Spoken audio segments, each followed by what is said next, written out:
Lepas raya nanti saya janji saya akan beli laptop yang ini. Dah janji kan? Kena beli.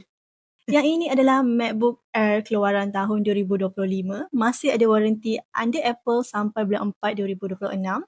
So sempat nak claim lagi. Dan menggunakan chip Apple M4, memori 16GB, 256GB dia punya storage.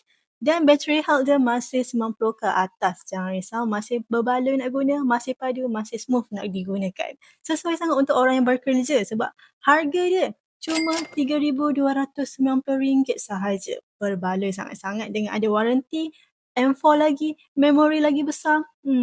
Okey, kalau berminat sila DM kita sekarang juga ataupun kalau korang rasa nak tengok depan-depan boleh je walk in kat kedai kita dekat Bandar Sunway Petaling Jaya.